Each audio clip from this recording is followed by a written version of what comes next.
আসসালামু আলাইকুম রহমতুল্লাহি ওবরাকাতুহু।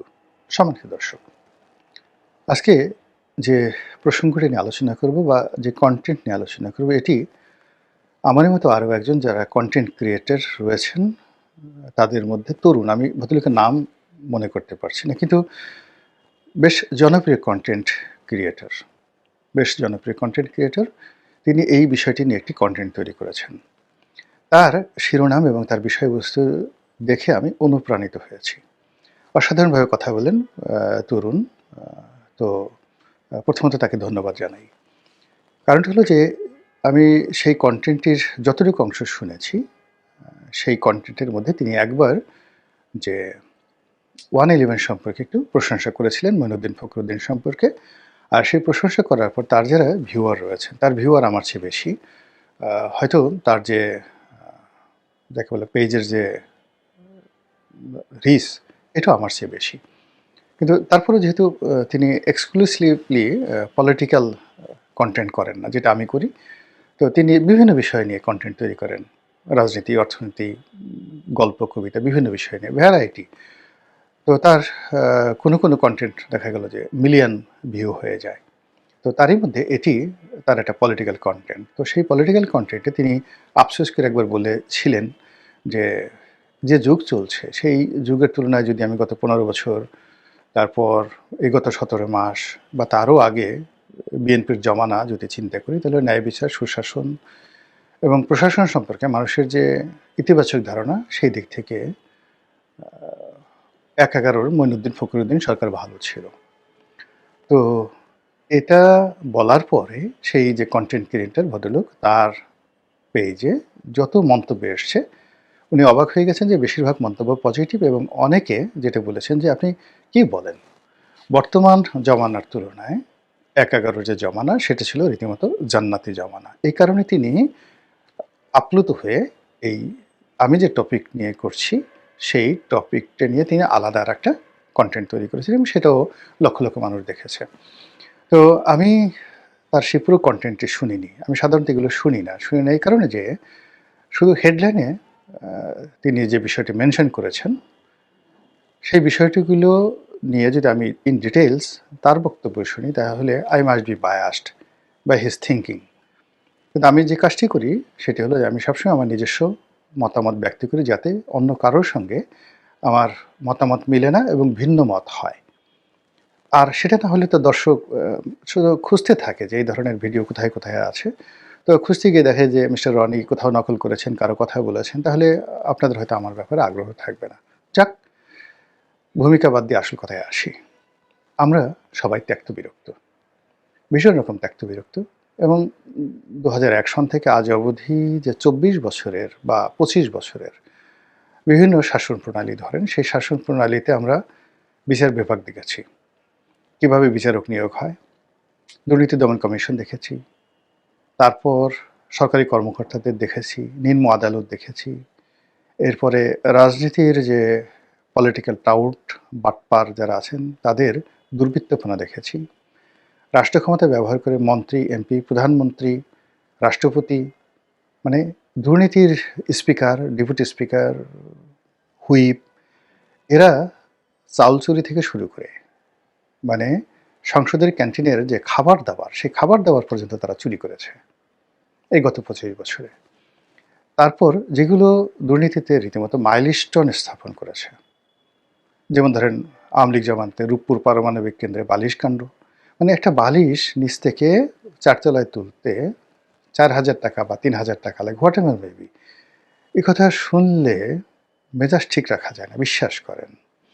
কিংবা ধরুন পরিমাণে অল্প, বাট বিএনপি জমানাতে ইলেকট্রিক পোল যে কোম্পানি, খাম্বা, সেই খাম্বাকে নিয়ে যে দুর্নীতিগুলো হয়েছে, বিএনপি বলছে যে আমাদের আপনজনের যে কোম্পানি, তারা খুব অল্প ব্যবসা করেছে, বেশিরভাগ ব্যবসা করেছে আওয়ামী লীগের দোসর জেমকন গ্রুপ, অর্থাৎ কাজী শাহেদ আহমেদ, সেই তার কোম্পানি ছিল জেমকন গ্রুপ। তো সেই জেমকন গ্রুপ করেছে 80% কাজ। কিন্তু সেই কাজী শাহেদ আহমেদ আওয়ামী লীগের দোসর ছিলেন, তার ছেলে আওয়ামী লীগের এমপি ছিলেন, তাদের বদনাম হয়নি। আর গিয়াসউদ্দিন আল মামুন তারেক রহমান সাহেবের বন্ধু ছিলেন, তিনি মাত্র 20% ব্যবসা করেছেন। আর এখন বাস্তবতা হলো গিয়াসউদ্দিন মামুনের সাহেবের সঙ্গে তারেক রহমান সাহেবের কোনো ব্যবসায়িক সম্পর্ক নেই। কেউ যদি প্রমাণ করতে পারে, বিএনপি বলল যে আমরা হাত কেটে ফেলব। তো সেখানে সেই খাম্বা নিয়ে কী অবস্থা তৈরি হচ্ছে। কিন্তু হোয়াট এভার মেবি, এই ছিল অমানবিক। সারা বাংলাদেশের টোটাল তখন ৩,৫০০-এর মতো মেগাওয়াট। কল্পনা করতে পারেন এখন একটা বিদ্যুৎ কেন্দ্র ৩,৫০০, আর তখন বিএনপি জমানাতে সারা বাংলাদেশে ৩,৫০০ মেগাওয়াট বিদ্যুৎ প্রকল্প ছিল। তো সেই ৩,৫০০ মেগাওয়াট বিদ্যুৎ প্রকল্পে জাতীয় গ্রিডে ১০০ মেগাওয়াট বিদ্যুৎ বিএনপি তার ৫ বছরে যোগ করতে পারেনি। কিন্তু লক্ষ লক্ষ বিদ্যুতের খাম্বা বিভিন্ন জায়গাতে বসিয়ে দিয়েছে, না তার না কোনো কিছু, কেবলমাত্র টাকা কামানোর জন্য। এখন তো ধরেন উন্নয়ন প্রকল্প শেখ হাসিনার জামানাতে হাজার হাজার নয় লক্ষ লক্ষ কোটি টাকার উন্নয়ন প্রকল্প হয়েছে, বিদেশ থেকে ঋণ এসেছে, আমাদের জাতীয় আয় বেড়েছিল ইত্যাদি সব কিছু। তো যার ফলে দুই হাতে উন্নয়ন হয়েছে, দুই হাতে দুর্নীতি হয়েছে। কিন্তু বিএনপির জমানাতে ইকোনমি খুব ছোট ছিল। তো ছোট্ট একটা ইকোনমি, একজন ধরেন একটা মুরগি সে ২টা ডিম পাড়ে, আপনি যদি ২টা ডিমই চুরি করে নিয়ে যান কী অবস্থা হবে? তো সেক্ষেত্রে আমরা যখন ২০০৯ সনে ক্ষমতায় আসলাম, আসার পর দুর্নীতির যে কতগুলো চিত্র আমার সামনে আসলো। যেমন যোগাযোগ মন্ত্রণালয়ে আমি সংসদীয় কমিটিতে ছিলাম। প্রথম আমার কাছে যে ফাইলটি এলো, সেই ফাইলটি ছিল এই যে হানি ফ্লাইওভার। আপনারা অবাক হবেন যে এই হানি ফ্লাইওভারটা প্রায় ১ বছর যাবৎ ঘুরছে বিএনপির জমানাতে। কেন ঘুরেছে? ওখানে আসলে কমিশনটা সেটেল হয়নি। মন্ত্রী যিনি দায়িত্বে ছিলেন তিনি কমিশন চেয়েছেন, আবার তিনি সেই কমিশন মানে ভবনের নাম করে তিনি কমিশন নিতেন, নাজমুল হুদা সাহেব। এবং এটা আমার কাছে মানে একেবারে আমি গিয়াসউদ্দিন আল মামুন নিজে বলেছেন যে, ভাই কী বলবো, যে এই লোকটা কী করতেন, এই সিএনজির নামে বিভিন্ন নামে যোগাযোগ মন্ত্রণালয় থেকে তিনি ঘুষ কালেকশন করতেন ১০০ টাকা, নিজে রাখতেন ১০ টাকা আমাদেরকে দিতেন, নিজে রাখতেন ৯০ টাকা আমাদেরকে দিতেন ১০ টাকা। আর সেই ১০ টাকা নিয়ে আমরা বদনামের মধ্যে পড়েছি। এটা বাস্তবতা। তো এই যে ঘুষ নিয়ে ধাক্কাধাক্কি করার কারণে হানি ফ্লাইওভার হয়নি। আওয়ামী লীগ করলো কি, ১ সপ্তাহের মধ্যে ক্ষমতায় আসার মানে যখন তারা সরকার চালু করলো ১ সপ্তাহের মধ্যে নীতিগতভাবে সিদ্ধান্ত নিল। তারপর সেই সিদ্ধান্ত নিয়ে তারা সেটা বাস্তবায়ন করে ফেলল। আচ্ছা, দ্বিতীয় আরেকটা প্রকল্প দেখেন, শেষ বছরে গিয়ে ওই যে হোটেল রেডিসনের সামনে যে ফ্লাইওভারটা, বড় ফ্লাইওভারটা, এটা বিএনপি করতে পারেনি ওই ঘুষ লেনদেনের কারণে, যোগাযোগ মন্ত্রণালয়ের। সেটা আওয়ামী লীগ এসে ১ মাসের মধ্যে করে ফেলল। এরপরে যেটা মহাখালী ফ্লাইওভার, আপনাদের মনে আছে সেই মহাখালী ফ্লাইওভারের যেই তখন প্রকৌশলী ছিলেন কামরুল হাসান সাহেব, এলজিডিসির বিখ্যাত প্রকৌশলী, তার সঙ্গে সেই যোগাযোগ মন্ত্রী নাজমুল হুদার কী ধাক্কাধাক্কি মারামারি, টেরিবল অবস্থা। তিনি প্রকল্প অনুমোদন দেবেন না, এর কারণ হলো এটার কোয়ালিটি মেনটেন হয়নি, বিয়ারিংগুলো লাগানো হয়নি, কাজে এটা উদ্বোধন করা যাবে না। আর উদ্বোধন না করা পর্যন্ত বিল দিতে পারছে না। তো এইরকম ছিল দুর্নীতি, ছোট পরিসর, কিন্তু সেই ছোট পরিসরে মারাত্মক দুর্নীতি। ব্যবসায়ীদের মধ্যে ধরেন ওই জমানাতে ২০০১ থেকে ২০০০ যাকে বলে ৬ পর্যন্ত অতটা মানে বাংলাদেশের এখনো যে ব্যবসা বাণিজ্য মানে এসালাম তৈরি হয়নি, কিন্তু যা তৈরি হয়েছিল ওই জমানাতে তারা পুরো বাংলাদেশকে গাং করে দিয়েছে। যেখানে যতটুকু করা সম্ভব এক্সট্রিম পর্যায়ে, অর্থাৎ ২০০১ থেকে ২০০৬ পর্যন্ত যে এক্সট্রিম লেভেলে সর্বস্তরে ব্যবসায়ীরা, আমলারা, কামলারা এক্সট্রিম লেভেলে যে দুর্নীতি করেছে, সেই দুর্নীতির প্রেক্ষিতে ট্রান্সপারেন্সি ইন্টারন্যাশনাল যে সার্টিফিকেট দিয়েছে, ওই সার্টিফিকেট কিয়ামত পর্যন্ত বিএনপি কখনো অ্যাভয়েড করতে পারবে না। তো যেটা বলছিলাম যে সেই ধাক্কার উপরে গিয়ে যখন 1/11 এলো, সবাই 1/11-এর সময় মনে করেছিল ঈদের চাঁদ এসেছে, খুশির বন্যা বয়ে গেছে, রাস্তাঘাটে টাকার বস্তা পড়ে থাকছে, কেউ রাস্তাঘাটে টাকা ধরেনি। তারপর বাড়ি গাড়ি সব কিছু ফেলে লোকজন পালিয়েছে, এবং দুর্নীতিবাজেরা আমার জানা মতে বাংলাদেশ সৃষ্টি হওয়ার পরে না, তারও আগে এই বাংলায় যেদিন থেকে ধরেন ইশাখার রাজত্ব, মুশাখার রাজত্ব, শায়েস্তা খানের রাজত্ব, মীর জুমলার রাজত্ব, তারপরে আলীবর্দী খাঁর রাজত্ব, আলীবর্দী খাঁর আগে মুর্শিদ কুলি খাঁর রাজত্ব, এগুলো খুবই রিমার্কেবল। তার অসাধারণ একটি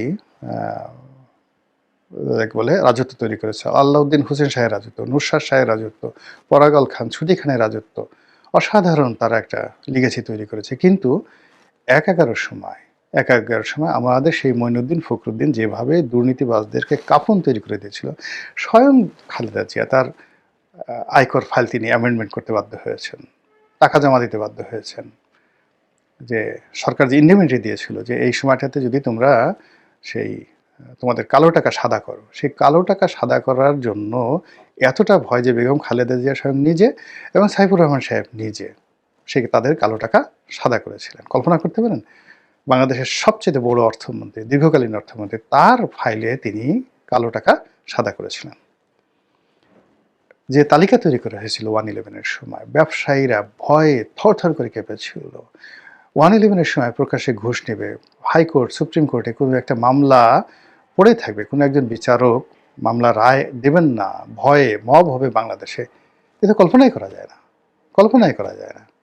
সেই জিনিসগুলো হয়েছিল। এখন মানুষ এত বছর পরে 25 বছরের যে রাজনীতি বা তার আগের সেই 11 যে সময় হয়েছে তার আগের 26 বছরের রাজনীতি, 26 না আরও বেশি, 30 বছরের রাজনীতি যদি 2006 সন ধরেন, তো 2006 সন 1971 থেকে 25 বছর, সেই 25 বছরের যে রাজনীতি সকলে 50 বছর, সেই 50 বছরের ইতিহাসে যদি বিচ্ছিন্ন কোনো ঘটনা মনে না করেন তাহলে উন্নয়ন হয়তো হয়নি, অর্থনীতির যে চাকা ওটা পিছিয়ে পড়েছিল, কিন্তু সামাজিক যে অবক্ষয় এটি রোধ হয়েছিল, আইনের শাসন প্রতিষ্ঠিত হয়েছিল, মানুষের মনে স্বস্তি ফিরে এসেছিল, মানুষ নির্ভয়ে নিশ্চিন্তে প্রশাসনের উপর নির্ভর করতে পারত, প্রশাসন তাকে সহযোগিতা করত, সেনাবাহিনীর উপরে মানুষের আস্থা ফিরে এসেছিল,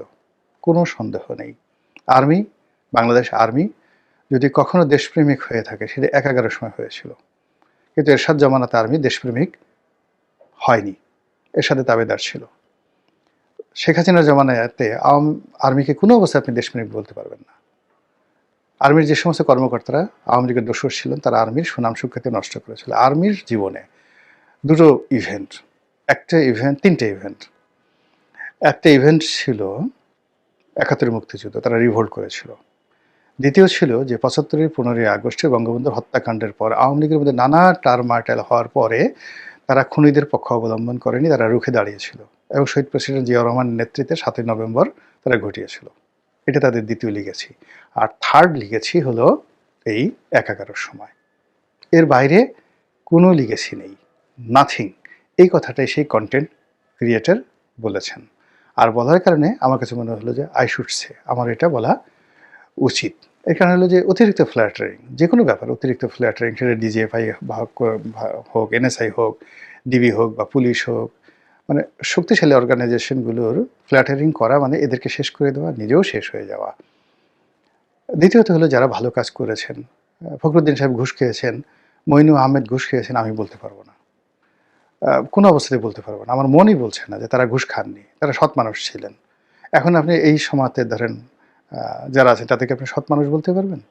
কাকে বলবেন আপনি এই সরকারের সৎ মানুষ? বুকে হাত দিয়ে বলেন তো, কাকে আপনার মনে হবে মইনুদ্দিন ফখরুদ্দিনের মতো সব জায়গাতে? আমি তো মানে মইনুদ্দিন সাহেবকে নক করলে পাওয়া যেত।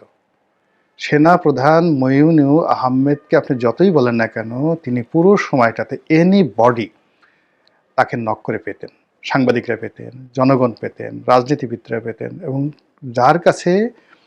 যার কাছে যেতেন, মানে তার কাছে যারা যেত সবাইকে তিনি সহযোগিতা করতেন, সবাইকে আশ্বাস দিতেন, এবং তিনি কথা দিয়ে কথা রাখেন না এরকম একটা সিঙ্গেল ঘটনা নেই। যখন আওয়ামী লীগ সরকার ক্ষমতা আসলাম তাকে ক্লোজলি দেখেছি, 1/11-এর সময় তাকে দেখিনি। ফখরুদ্দিন সাহেব তার একটা লং আউটস্ট্যান্ডিং ক্যারিয়ার রয়েছে, অসাধারণ একজন ব্যক্তিত্ববান মানুষ। একটা সিঙ্গেল শব্দ 2 বছর ক্ষমতার পর্যায়ে থেকে এখন দেখেন তো যত লোক আসছে এই সরকারে, সবাই তাদের শব্দ বোমা দ্বারা, শব্দ দূষণ দ্বারা পুরো জাতিকে কলঙ্কিত করে ফেলেছেন। এই যাকে বলা হয় অন্তর্বর্তীকালীন সরকারের সবাই, তাদের সবার কথা দাঁড়াই জনগণ বিভ্রান্ত হয়েছেন। কিন্তু প্রধান উপদেষ্টা হওয়ার পরেও ফখরুদ্দিন সাহেবের একটা সিঙ্গেল ডায়ালগ আপনি দেখেন তো, স্মরণ করে দেখেন, আপনার বিরক্তি লেগেছে বা এখন পর্যন্ত? আমরা আনগ্রেটফুল নেশন, আমরা তাদেরকে নিয়ে এখন গালাগালি করি, কিন্তু যদি আপনি 50 বছরে লিগেছি দেখেন, তখন চুলকার কবেকার অন্ধকার বিদিশার নিশা, ওই যে বিখ্যাত জীবনানন্দ দাশের যে কবিতা, সারা পৃথিবী ঘোরার পরে আমরা যদি দুদণ্ড অল্প সময় সুখ এবং শান্তি এবং সমৃদ্ধির স্বপ্নে বিভোর হয়ে যদি কারো দিকে তাকিয়ে থাকি, ৫০ বছর ইতিহাসে মনে হবে ওই যে মঈনুদ্দিন ফখরুদ্দীনের দিকে তাকিয়েছি। আমাদের আশা ছিল ডক্টর মোহাম্মদ ইউনূস মঈনুদ্দিন ফখরুদ্দীনকে ওভারকাম করতে পারবেন, কিন্তু হয়নি, সেটা হয়নি। ফলে এখন দেখেন যে কন্টেন্ট ক্রিয়েটাররা, সাধারণ মানুষেরা তাদের সেই জমানাকে শান্তির জমানা, জান্নাতি জমানা হিসাবে আখ্যায়িত করছেন। মহান আল্লাহ আমাদের সবাইকে হেদায়েত দান করুন এবং হেফাজত করুন। আসসালামু আলাইকুম ওয়া রাহমাতুল্লাহি ওয়া বারাকাতুহু।